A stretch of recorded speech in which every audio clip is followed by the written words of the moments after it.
세계 만민이 나갈 길과 진리요 참 생명 내 창검을 부수고 다 따르라와 평화 어둠 밤 지나고 동튼다 환한 빛 보아라 저 빛 주 예수의 나라 이 땅에 곧 오겠네 오겠네.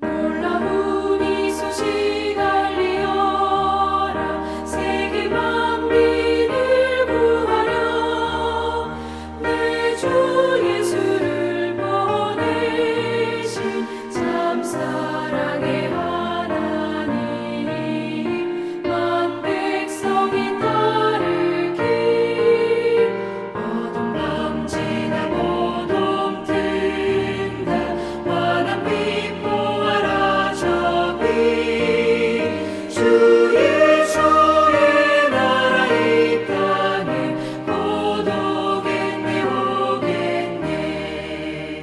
고난들을 치고 찾아온 길 많은 백성을 구한 길 모두 나와서 믿으면 온 세상이 마침내 이 진리에 살겠네.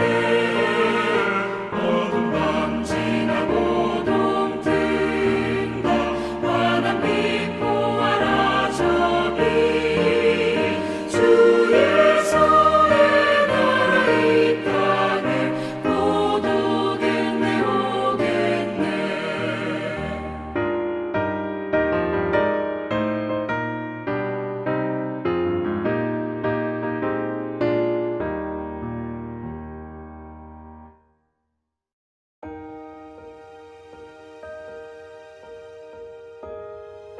어떤 사람이 요압에게 아뢰되 왕이 압살롬을 위하여 울며 슬퍼하시나이다 하니 왕이 그 아들을 위하여 슬퍼한다 함이 그날의 백성들에게 들리매 그날의 승리가 모든 백성에게 슬픔이 된지라.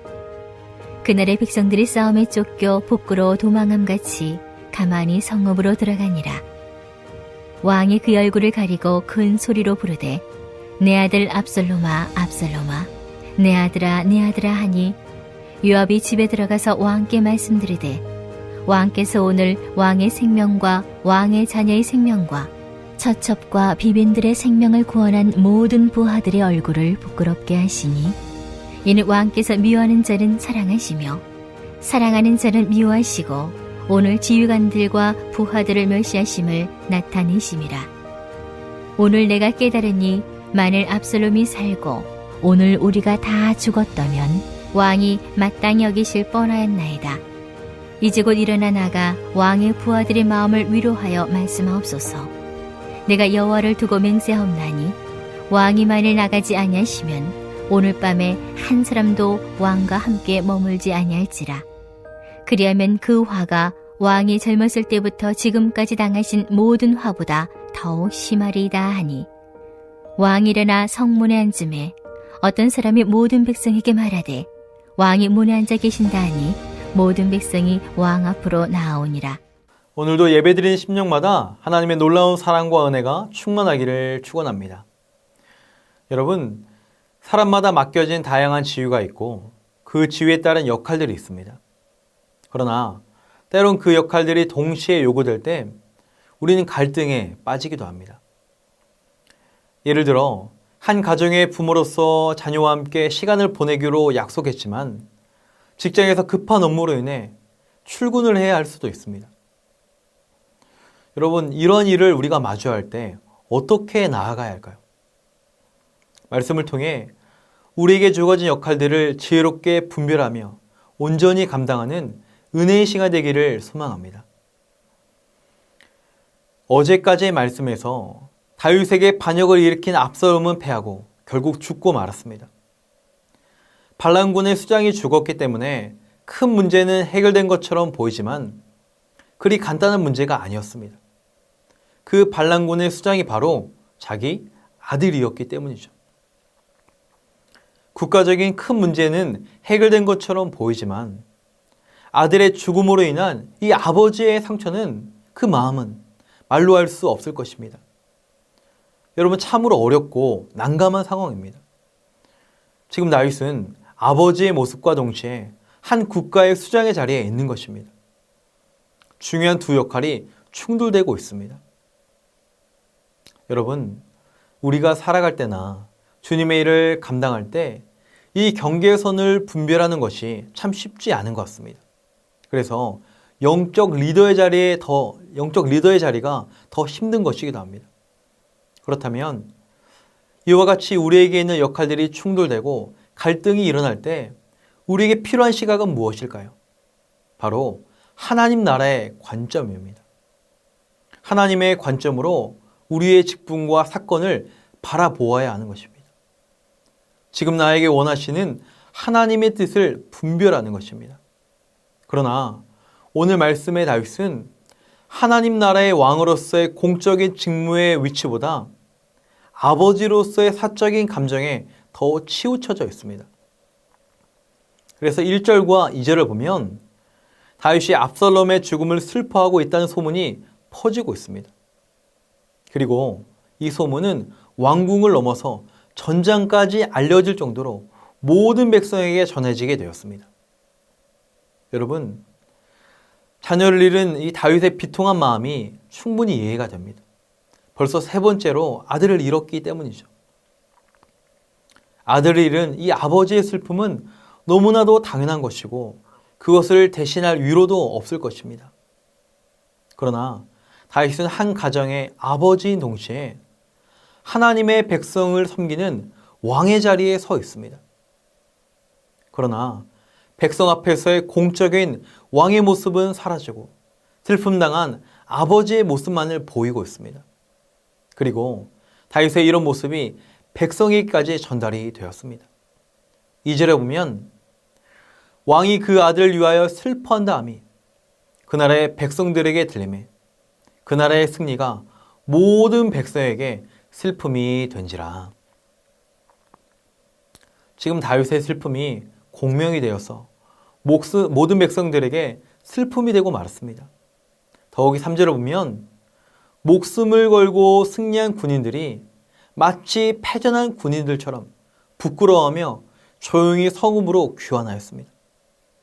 물론 이 압살롬과의 전쟁은 이방인들과의 전쟁처럼 마냥 기뻐할 수는 없었을 것입니다. 같은 민족끼리의 전쟁이었기 때문입니다.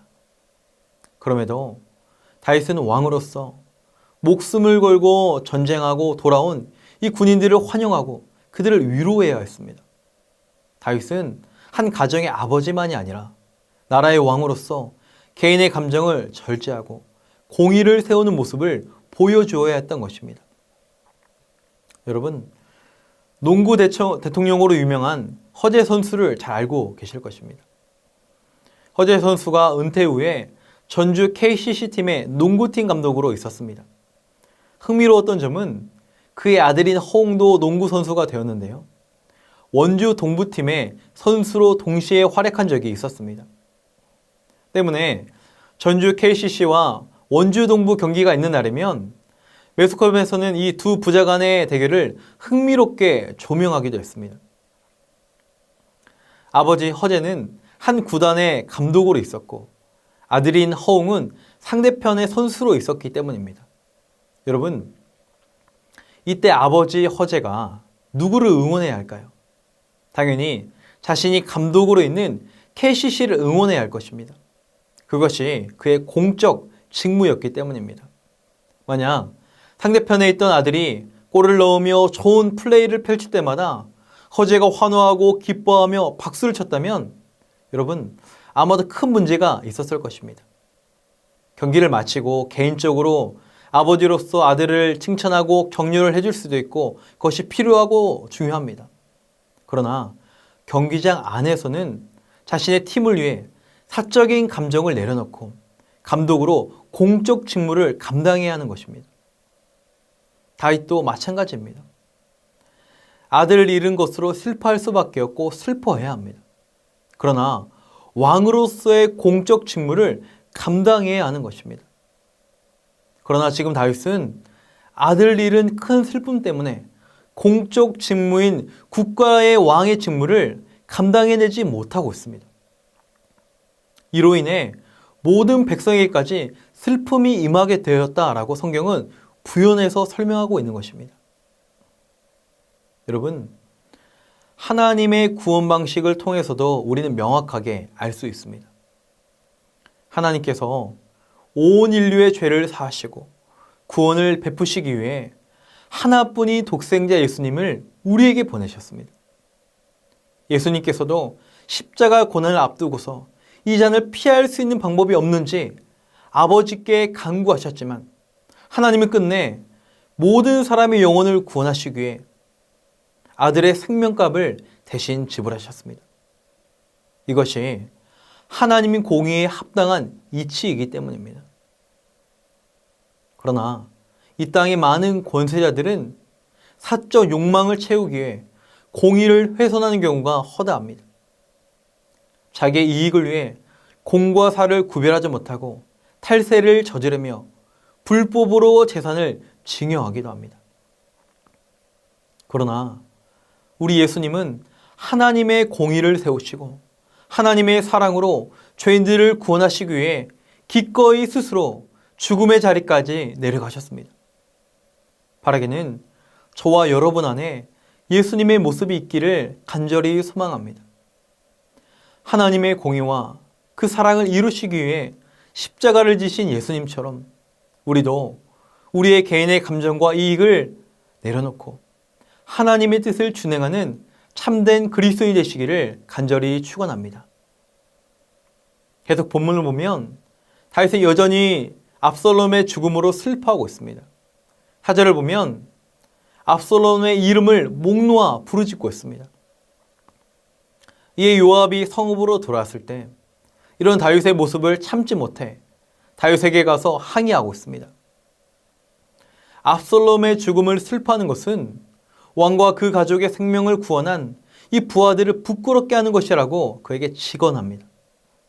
여러분, 지금 요압의 직언은 왕이 슬픔에서 벗어나도록 하는 온전한 적절한 조언이었습니다. 만일 그런 직언이 없었더라면 다윗은 신복과 백성들로부터 큰 불만에 부딪히게 되었을 것이고 여전히 모든 사람들이 슬픔에 머무르게 되었을 것이기 때문입니다. 그러나 문제는 이 조언을 하는 요압의 태도가 적절하지 못했습니다. 6절에 보면 요압이 다윗에 대해 비아냥을 거리며 말하고 있습니다. 지금 왕의 행동은 반역한 무리들을 사랑하고 목숨 바쳐 충성한 자들을 미워한 행동이라는 것이죠. 심지어 압살롬이 살고 자신들 모두가 죽었더라면 왕이 기뻐했을 것이라고 말합니다. 7절에 보면 거의 협박에 가까운 투로 이야기하고 있습니다. 지금 당장 부하들의 마음을 위로하라고 합니다. 만약 그렇게 하지 아니하면 왕을 따르지도 않을 것이며 왕이 젊은 시절부터 지금까지 당한 모든 환난보다 더 무서운 환난이 당신에게 임할 것이다 라고 경고하고 있습니다. 지금 요압은 자기 위치를 넘어서 이야기하고 있습니다. 누가 왕인지 누가 신하인지 알 수 없을 정도로 다윗을 몰아붙이고 있습니다. 이날 요압의 권고는 다윗에게 모욕적이었습니다. 결국 성경을 보면 요압의 끝이 좋지 못합니다. 그럼에도 다윗은 요압의 직언을 듣고 자리를 털고 일어나 백성에게 나아가 그들을 위로합니다. 여러분, 우리가 때때로 다른 사람에게 바른 말을 해줘야 할 때가 있습니다. 적절한 조언이 필요할 때가 있습니다.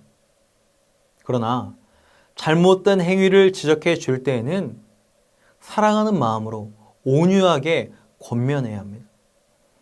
갈라디아서 6장 1절에서는 이렇게 말씀합니다. 형제들아, 사람이 만일 무슨 범죄한 일이 드러나거든 신령한 너희는 온유한 심령으로 그런 자를 바로잡고 내 자신을 돌아보아 너도 시험에 받을까 두려워하라 라고 했습니다. 성경은 바른 말을 할 때 두 가지를 이야기하고 있습니다. 사랑과 존중하는 마음으로 이야기하는 것과 나 스스로도 그런 모습이 없는지 돌아보라는 것입니다. 사랑하는 성도 여러분, 사랑이 없는 조언은 관계를 무너뜨리고 더욱 감정을 상하게 만들어 버립니다. 설사 그 지적으로 마음을 돌이킬 때라도 그 상처가 오래도록 남아있게 됩니다. 그러므로 우리의 입술은 사랑이 담긴 지혜로운 입술이 되기를 원합니다. 사랑 없는 조언으로 다른 사람을 실족하게 하고 감정을 상하게 하는 것이 아니라 사랑이 담긴 진실한 조언으로 다른 사람을 세워주고 올바른 길로 인도하는 믿음의 사람이 되기를 간절히 소망합니다. 나아가 우리 스스로를 돌아보기를 원합니다. 오늘 말씀에 공과 사를 구분하지 못한 다윗의 모습이 우리에게도 있을 것입니다. 거침없는 말로 상대방을 무너뜨리고 상처 주는 요압의 모습도 우리에게 있을 것입니다. 그러므로 오늘도 진리의 말씀의 거울 앞에 우리를 돌아보고 그 말씀으로 우리를 돌이켜 날마다 그리스도를 닮아가는 복된 주의 자녀가 되시기를 예수님의 이름으로 간절히 축원합니다. 이 시간 말씀을 기억하며 함께 기도하길 원합니다. 하나님의 관점으로 우리의 직무를 바라보며 감당하게 하옵소서. 내 개인의 감정과 이익을 내려놓고 하나님의 공의와 사랑을 실천하는 그리스도인이 되게 하옵소서. 우리의 입술과 마음이 교만하여 다른 사람을 넘어뜨리지 않게 하시고 예수님의 마음과 지혜로운 언행으로 다른 사람을 올바르게 세워주는 믿음의 사람이 되게 하옵소서.